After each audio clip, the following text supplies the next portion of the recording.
Hello. तो देखो, house of dragon का एपिसोड नंबर 9 आ चुका है और इसी के साथ में डांस ऑफ ड्रैगन की भी शुरुआत हो गई है। बुक्स में इन चैप्टर्स को कहा जाता है डाइंग ऑफ ड्रैगन्स। पर जो कुछ भी हो, वीडियो को शुरू कर देते हैं बिना किसी स्पॉइलर के। एपिसोड की स्टार्टिंग में अपन को दिखता है कि एक छोटा सा बच्चा टारगेरियन जैसे कपड़े पहन के टायला के पास में जाता है और बोलता है कि किंग मर चुका है। टायला ये इन्फॉर्मेशन लेके एलिसेंट के पास में जाती है। बुक्स के अंदर ये विसरस मर गया है, इस चीज़ का पता सबसे पहले एक सर्वेंट को लगता है और वो सबसे पहले जाता है एलिसेंट के पास में। इसके बाद में अपन एपिसोड के अंदर देखते हैं कि एलिसेंट ऑटो के कमरे में जाती है और बोलती है अब किंग मर चुका है, इसके आगे की तैयारी हमें शुरू करनी चाहिए। इसके बाद में ये स्मॉल काउंसिल को अरेंज करते हैं और सारे मेंबर्स को बुलाते हैं, जिसके अंदर अब इनको इतना लेट रात को बुलाया है, इसलिए टैलेंट पूछता है कि क्या कुछ इमरजेंसी हो गई है, क्या डॉन ने इन्वाइट कर दिया है। तो डॉन अभी भी इनके 7 किंगडम में से एक नहीं है, तो इनके कॉन्फ्लिक्ट चलती रहती है, डॉन वर्सेस बाकी सारे किंगडम्स, इसलिए वो ऐसा कह रहा है। ओटो हाईटावर बताता है कि किंग विसरस मर चुका है और विसरस की लास्ट इच्छा थी कि ये जो एगोन एलिसेंट का लड़का है यही आयरन थ्रोन के ऊपर बैठे है। इसके बाद में ये स्मॉल काउंसिल वाले आपस में प्लान बनाते हैं, जिसके अंदर ओटो हाईटावर बोलते हैं कि सिटी वॉच के 7 कमांडर्स में से 2 को हटाना पड़ेगा क्योंकि वो डेमन के लोयल है। तो बेसिकली ये जो सिटी वॉच है वो किंग्स लैंडिंग की पॉलिसी है और इसके 7 कमांडर्स होते हैं। किंग्स लैंडिंग के 7 गेट होते हैं, इसलिए हर एक गेट का एक कमांडर होता है। उनमें से 2 डेमन के कुछ ज़्यादा ही लोयल है, उनको हटाने की बात हो रही है और उनकी जगह 2 नए लेनिस्टर सैनिकों को लाया जाएगा। इसके बाद में स्मॉल काउंसिल में फैसला होता है कि जितना भी गोल्ड अभी किंग्स लैंडिंग के अंदर है, इसको सेफ कीपिंग के लिए अलग अलग जगह भेज दिया जाएगा। बुक्स के अंदर इस बारे में बता रखा है कि ये जितना भी गोल्ड होता है इन टारगेरियन के पास में, उसके 3 टुकड़े किए जाते हैं। एक तो सेफ कीपिंग के लिए ब्रावोस के अंदर भेजा जाता है आयरन बैंक के पास में, दूसरा पार्ट जाता है ओल्ड टाउन और तीसरा पार्ट जाता है कास्टली रॉक। तो बेसिकली इनको पता है कि आगे फ्यूचर में फ़ाइट होने वाली है, तो उसके लिए गोल्ड पहले से रिजर्व करके रख देते हैं अपनी अपनी सेफ जगह पर। इसके बाद में लाइमन बिस्बेरी मास्टर ऑफ कोइंस कुछ ज़्यादा ही बोल रहा होता है। वो इनके प्लान में शामिल नहीं होना चाहता है और कहता है कि कल रात तक तो विशेष ठीक ही था, अब अचानक से वो कैसे मर गया। और इस तरह वो इनडायरेक्टली क्वीन एलिसेंट के ऊपर पॉइजन देने के बारे में कहता है। बुक्स के अंदर बहुत सारे लोग ऐसे शक भी करते हैं कि क्वीन एलिसेंट ने उस विशेष को मरवाया है। पर जो कुछ भी हो, लाइमन बिस्बेरी कुछ ज़्यादा ही बोल रहा होता है, इसलिए क्रिस्टन कोल पीछे से आता है और उसको पटक के टेबल के वहाँ पे वहीं पे मार देता है। अब लाइमन बिस्बेरी की मौत को लेकर बुक्स के अंदर बहुत सारे अकाउंट बने हुए हैं। जैसे कि फर्स्ट वो वहाँ से जाने की कोशिश करता है तो गेट के ऊपर ओटो हाईटावर की कमांड से उसे बाकी सैनिक पकड़ लेते हैं और उसके बाद में उसको जेल के अंदर बंद कर देते हैं। वहाँ पर बहुत ज़्यादा ठंड होती है और रात को खाने को भी नहीं मिलता है, उसकी वजह से वहाँ पर उसकी ठंड की वजह से मौत हो जाती है।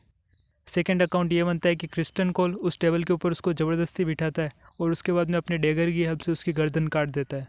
थर्ड अकाउंट कुछ डिफरेंट है, इसके अंदर यूँ होता है कि क्रिस्टन कोल उस जो लाइमन बिस्बेरी होता है उसको पकड़ के खिड़की से बाहर फेंक देता है। बाहर की साइड नीचे भाले होते तो उनके अंदर वो घुस जाता है और मर जाता है। पर जो कुछ भी हो, तीनों में से एक बात ये पक्की है कि इसमें लाइमन बिस्बेरी मर ही जाता है। तो डांस ऑफ ड्रैगन में सबसे पहले खून खराबा या मौत इस लाइमन बिस्बेरी की हुई है और अब बस शुरुआत हो चुकी है। अब इसके बाद में हेराल्ड वेस्टरलिंग बोलता है क्रिस्टन कोल को कि ये तुमने सही नहीं किया, अपना क्लोक उतारो और तलवार यहाँ से फेंक दो। लेकिन सर क्रिस्टन कोल उल्टा लॉर्ड कमांडर हेराल्ड वेस्टरलिंग के सामने ही तलवार निकाल देता है, जो कि बिल्कुल भी नहीं होना चाहिए था। अब इसके बाद में ओटो हाईटावर हेराल्ड वेस्टरलिंग को बोलता है कि अपने अच्छे किंग्स गार्ड को लेकर जाओ और ड्रैगन स्टोन पर जाकर रेनीरा को मार दो। बेसिकली इस टाइम तक टोटल 7 किंग्स गार्ड होते हैं, उनमें से 5 तो यहाँ पे किंग्स लैंडिंग में होते हैं और 2 ऑलरेडी वहीं पे प्रेजेंट होते हैं रेनीरा के पास में, क्योंकि वो भी तो हेयर है, आगे उसी को क्वीन बनना है, ऐसा फिक्स हो चुका था पहले से, तो 2 उसी के पास में होते हैं उसको प्रोटेक्ट करने के लिए। लेकिन यहाँ पर वेस्टरलिंग अपना क्लोक उतार देता है और ये आज्ञा मानने से मना कर देता है। तो अब बेसिकली यूँ मत समझना कि वो बंदा इस्तीफ़ा दे रहा है, वो बस यूँ बोल रहा है कि अगला किंग आने दो, जब कोई फिक्स बन जाएगा आयरन थ्रोन के ऊपर बैठ जाएगा, मैं उससे आज्ञा लूँगा, तुम किसी से नहीं लूँगा, मतलब तुम्हारी कमांड पे काम करने वाला मैं क्रिस्टन कोल नहीं हूँ। अब इसके बाद में ओटो हाईटावर देखता है कि यार ये तो रेनीरा की साइड में ले रहा है और हमारी बात नहीं मान रहा है, तो सर क्रिस्टन कोल को किंग्स गार्ड का लॉर्ड कमांडर बना देते हैं। लेकिन बुक्स के अंदर कुछ चीज़ें डिफरेंट है, जैसे कि ये जो हेराल्ड वेस्टरलिंग है ये ऑलरेडी मर चुका है और वो भी 112 एसी के अंदर। अभी ये जो एपिसोड 9 चल रहा है इससे भी लगभग 18-19 साल पहले, और एक नॉर्मल मौत मरा था। उसके बाद में सर क्रिस्टन कोल तब से Lord commander of Kings guard है, तो पता नहीं इसको अभी तक क्यों जिंदा रख रखा है, लेकिन मुझे लगता है आगे जाके सर क्रिस्टन कोल इसको मार देगा। अब स्मॉल काउंसिल के मेंबर्स की बातों को सुनकर अपन को पता चलता है कि ओटो तो मरवाना चाहता है रेनीरा को, लेकिन एलिसेंट उसको बचाना चाहती है। अब बेसिकली बुक के अकॉर्डिंग चले तो ऐसा कुछ नहीं है, एलिसेंट और इन सब की बहुत पहले से प्लानिंग थी। अभी ये जो मेन कोज है वो ये बता रहे कि लास्ट में जाकर विसरस ने बोला कि एगोन राजा बनेगा मरते टाइम, इसलिए एगोन को बना रहे, जबकि मेन कोज ये है कि बहुत पहले से डिसाइड हो चुका था कि एगोन ही राजा बनेगा। और इन्होंने इस चीज़ को लेकर पहले से फुल प्रूफ प्लानिंग भी कर रखी थी, जैसे कि सारे सर्वेंट्स वगैरह को सब सिखा रखा था कि जिस दिन भी विसरस मर जाएगा उस दिन तुम्हें क्या करना है। तो ये सब पहले से इनके प्री प्लान था कि विसरस के मरने पर क्या होने वाला है। अब इसके बाद में अपन देखते हैं कि एलिसेंट के लड़के एगोन को ढूंढने का काम शुरू हो जाता है। सबसे फर्स्ट ये हेलिना के कमरे के अंदर जाते हैं, जहाँ पर अपन जहरा और जेरी ऐसे कुछ नाम के 2 छोटे बच्चों को देखते हैं, जो कि एगोन और हेलिना के बच्चे। वैसे तो बुक्स के अंदर इस टाइम तक इनका एक और भी बच्चा हो चुका है, लेकिन वो शायद इन्होंने अभी नहीं दिखाया। इसके बाद में एलिसेंट बताना चाहती है कि हेलिना को तुम्हारे पिताजी मर चुके हैं, लेकिन हेलिना द ड्रीमर बोलती है there is a beast beneath the ground. अब इसका क्या मतलब है यहाँ से तो नहीं पता चलता है, लेकिन शायद एपिसोड के एंडिंग में जो चीज़ हुई है उसको लेकर इसने यहीं पे सिग्निफिकेंस दे रखा है। अब इसके बाद में अपन देखते हैं कि hand of the king Otto Hightower Eric के पास में जाते हैं और बोलते हैं कि तुम अपने भाई एरिक को लो और दोनों अभी के अभी एगोन को ढूंढो। वैसे तो ये जो एरिक है इसको स्वॉन प्रोटेक्टर बना रखा है एगोन का, लेकिन एगोन इसकी बात मानता नहीं है और एगोन खुद अकेला चला जाता है किंग्स लैंडिंग में नॉर्मल। ओटो इसको यूं ही कमांड करता है कि दोनों भाई जाओ और सबसे फर्स्ट उसको मेरे पास में लेके आना, वो एलिसेंट के पास में नहीं जाना चाहिए। इधर दूसरी साइड अपन एलिसेंट के कमरे का सीन देखते हैं, जहाँ पर कि एमन टारगेरियन बैठा हुआ है बिल्कुल वैसे ही जैसे कि डेमन टारगेरियन एपिसोड 2 के अंदर बैठा हुआ था आग के पास में। इसके बाद में सर क्रिस्टन कोल आता है और उनके बीच में कुछ रोमांटिक जैसा भी सीन बन जाता है, लेकिन फिर एमन और क्रिस्टन कोल इन दोनों को एलिसेंट भेजती है और बोलती है एगोन को ढूंढ के लेके आओ और सबसे फर्स्ट वो मेरे पास में आना चाहिए। तो यहाँ पर तुम देखो जो एलिसेंट और ओटो दोनों के बीच में भी थोड़ी तनातनी हो रही है, क्योंकि दोनों चाहते हैं कि नए किंग के ऊपर सबसे ज़्यादा इन्फ्लुएंस इनका हो, तो यही कोशिश कर रहे हैं ये दोनों। और इसके अलावा रेनिरा को एलिसेंट मरवाना नहीं चाहती है, लेकिन ओटो चाहता है कि मरवा देवे, इसलिए जो इसको एगन फर्स्ट मिलेगा वो अपना आइडिया सही से उसके दिमाग में फिट कर देगा। इसी को लेकर स्ट्रगल हो रहा है थोड़ा। अब इसके बाद में अपन देखते हैं कि जो रेनेस टारगेरियन है उसको उसी के कमरे के अंदर कैद कर लिया गया है, और जिन भी सर्वेंट्स को पता है कि विसेस मर चुका है उन सबको जेल के अंदर ले जाके फिट कर रहे हैं, जिससे कि ये बात ज़्यादा नहीं फैले कि विसेस मर चुका है, जिससे कि ग्रीन्स को टाइम मिल जाए और अपनी तैयारी पूरी कर ले वे।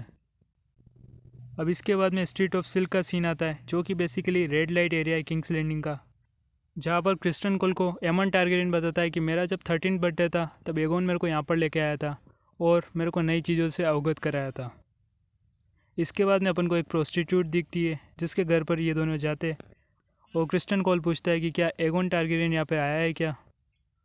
इस पर वो प्रोस्टिट्यूट बोलती है इस चीज़ को काफ़ी टाइम हो चुका है, पूरा 1 साल हो चुका है वो यहाँ पर नहीं आया। लेकिन वो बंदी एमंड को पहचान जाती है, क्योंकि बहुत पहले एमंड इसी के पास में आया था।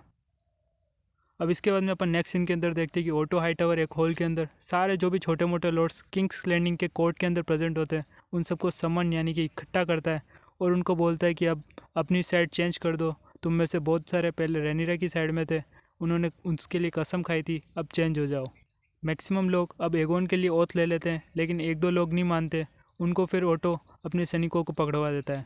लॉर्ड कैसुअल भी यहीं पर प्रेजेंट होता है, जो कि रेनिरा का सपोर्टर है, लेकिन वो यहाँ पर कुछ भी बखेड़ा नहीं करना चाहता है, इसलिए वो भी एगोन की साइड ले लेता है।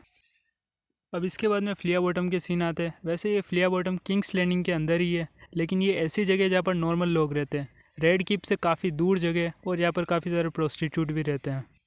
अब इसके बाद में अपन देखते हैं कि जो एरेक और ईरेक है वो ऐसी जगह पहुँचते हैं जहाँ पर रेड पिट है, यानी कि ऐसी अखाड़ा टाइप जगह जहाँ पर छोटे बच्चे अपने नाखूनों को बड़ा करके दांतों को शार्प वार्प करके एक दूसरे के ऊपर अटैक करते हैं और लोगों को एंटरटेन करते हैं।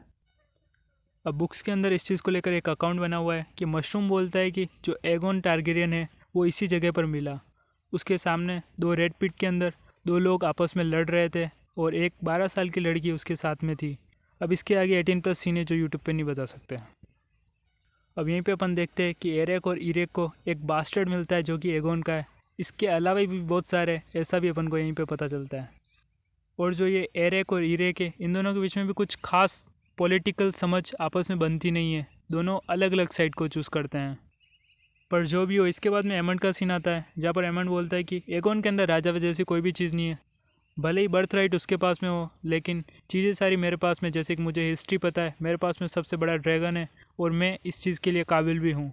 लेकिन फिर क्रिस्टन कोल इसको सांत्वना देकर एमंड को शांत करता है।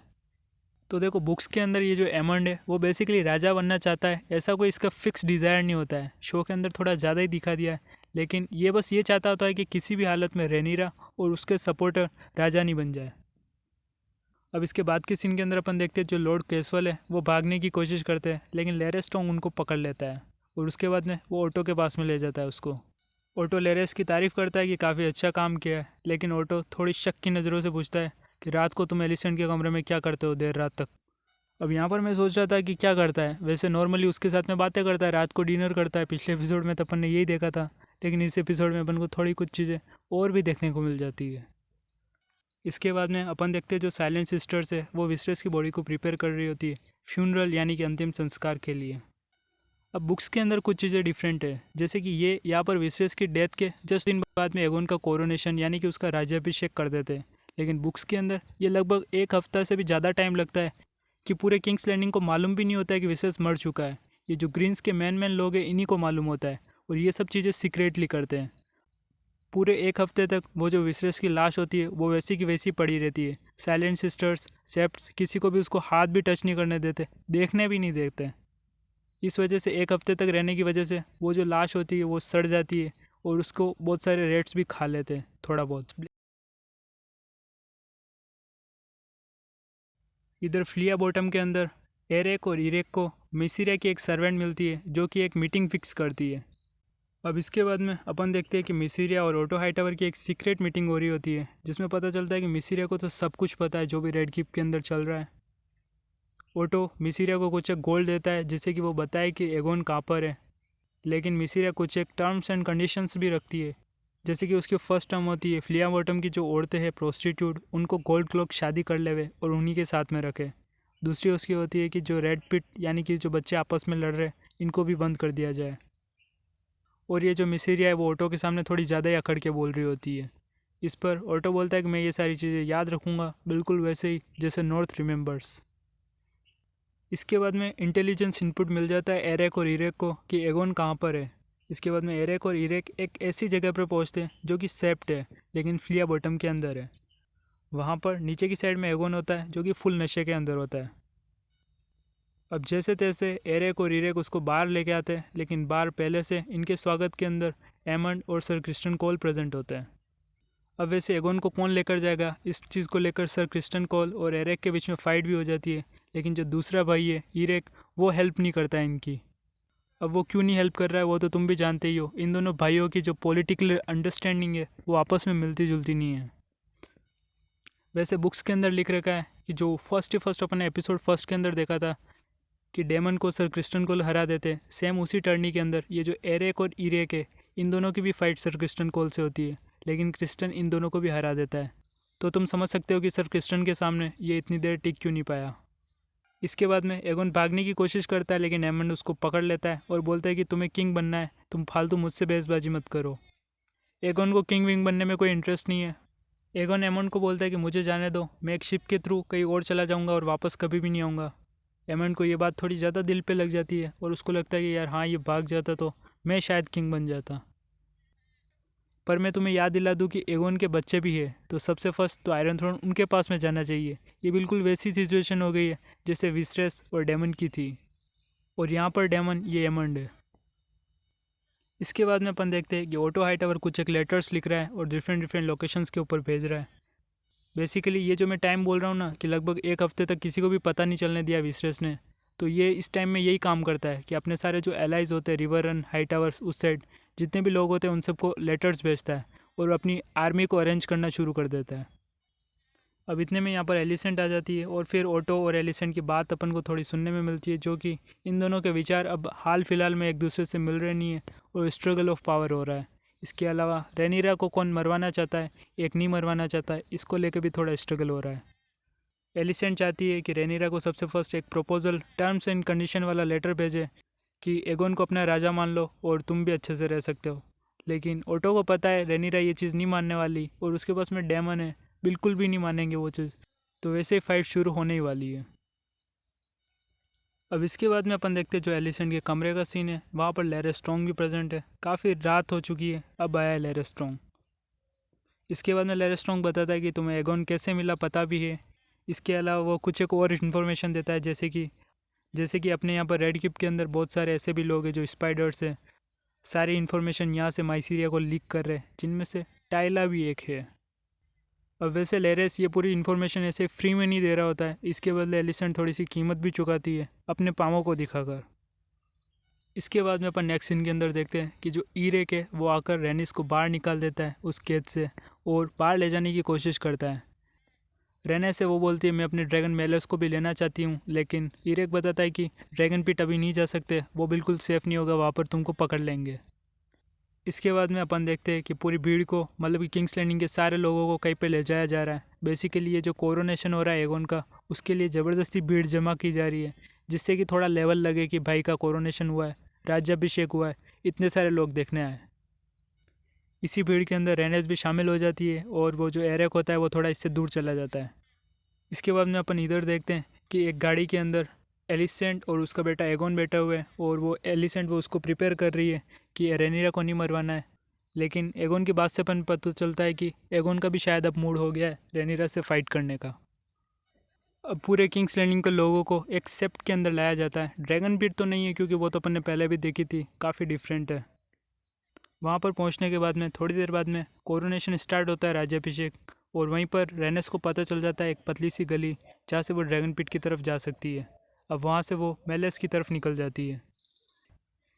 इसके बाद में सेप्ट के अंदर ओटो हाईटावर स्पीच देता है और बोलता है कि विसेस मर गया है, ये बहुत बुरी बात है, लेकिन अब आपके राजा एगोन बनने वाले हैं।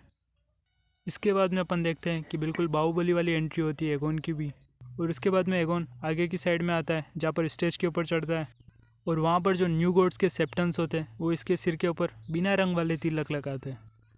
अब इसके बाद में सेप्टन एक क्राउन देता है सर क्रिस्टन कोल को, जो कि क्रिस्टन कोल इस एगोन के सर के ऊपर रखता है। तो बेसिकली जब ये जो एगोन पकड़ाया था उस टाइम पर ये बिल्कुल मूड में नहीं था कि राजा बनने के, इसको बिल्कुल भी मन नहीं था। ये साफ मना कर देता है, ये बोलता है रेनिरा का क्लेम मैं नहीं लेने वाला, वो मेरी बहन ही है वगैरह ऐसा बोलता है। लेकिन सर क्रिस्टन कोल इसको समझाता है कि ऐसा कुछ नहीं है, वो तुम्हारी बहन नहीं है, वो तुम्हें मरवा देगी, तुम्हारे सारे लोगों को मरवा देगी। और एक तरीके से बोले तो सर क्रिस्टन कोल इसको प्रेरित करते राजा बनने के लिए, तो किंग मेकर इसीलिए इस क्रिस्टन कोल को कहा जाता है। अब इसके बाद में एगोन को जो कोल ने ताज पहनाया, ये वो वाला ताज है जो एगोन द कॉन्करर ने पहना था। इसके बाद में मैगोर द क्रूअल ने पहना था, और उसके बाद में ये एगोन सेकंड पहन रहा है। तो बेसिकली ये वो वाला ताज है जो थोड़ा डोमिनेंट होता है, थोड़ी एग्रेसिव फाइट वाइट करनी पड़ती है, वो वाला ताज है। लेकिन जो विसरस पहनता था वो जेरस वाला था, क्योंकि विसरस भी चाहता था उसका शासन बिल्कुल पीसफुल अपने दादाजी की तरह हो, तो उसकी चॉइस वो वाली थी। इसके बाद में अपन देखते हैं कि एगोन द फर्स्ट वाली ब्लैक फायर भी मिलती है, जो कि एक तलवार है पुश्तैनी। इसको हाउस टारगेरियन का ऑफिशियल डैगर भी मिल चुका है, लेकिन मुझे नहीं लगता कि इसको पता है कि इसके साथ में क्या बात होती है। A song of ice and fire जो एगोन ने ड्रीम देखा था, वो वाली सच्चाई इसको नहीं पता है, वो तो रेनिरा को पता है। अब जैसे इसका कोरोनेशन यानी कि राज्याभिषेक ख़त्म होता है, इसके बाद में मेलस नीचे से ज़मीन फाड़ के बाहर निकल जाता है। ये वाला सीन थोड़ा शॉकिंग था, लेकिन फिर भी ठीक है। और शायद जो हेलिना पहले ही बोल रही थी, there is a beast beneath the ground, ये वही चीज़ है। मेलस जैसे ही बाहर आता है तो पहले से पब्लिक फुल होती है, तो बहुत सारों को कोलेट्रल डैमेज होता है और बहुत सारे लोग मरते भी है। फॉरेन के अंदर बहुत सारे लोग ऐसा भी बोल रहे हैं कि ये बिल्कुल फर्जी सीन था और एपिसोड 9 बहुत पसंद भी नहीं आया लोगों को, क्योंकि बहुत सारे लोग यहाँ पर मरे भी है। लेकिन सच बताऊँ तो गेम ऑफ थ्रोन्स और हाउस ऑफ ड्रैगन जैसे शो में लोग मरेंगे नहीं तो फिर मज़ा कैसे आएगा। अब इसके बाद में अपन देखते हैं जो सिटी वॉच के लोग हैं वो गेट बंद कर रहे हैं इस सेप्ट के, जिससे कि मेलस बाहर नहीं निकले। लेकिन ऑटो चिल्ला के बोलता है गेट खोलो, बाकी ये सबको मार देगी यहाँ पर। इसके बाद में एक लीजेंडरी सीन आता है जिसको देखकर मुझे एक बंदे की याद आ जाती है, जो पिछली वीडियो में कमेंट कर रहा था कि ब्लैक्स द लूज़र है, ग्रीन पावरफुल है, ऐसा कुछ बोल रहा था वो बंदा। अब रेनेस अगर यहाँ पर जस्ट एक वर्ड बोल देती ड्रकारस, तो सच में इन ग्रीन्स की गंगा जी ले जाने के लिए अस्थियाँ भी नहीं बचती।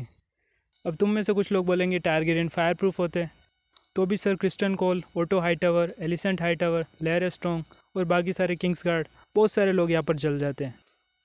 और एक मिनट, किसने कहा टारगेरियन फायर प्रूफ होते हैं? ऐसे फालतू सस्ते नशे मत करा करो।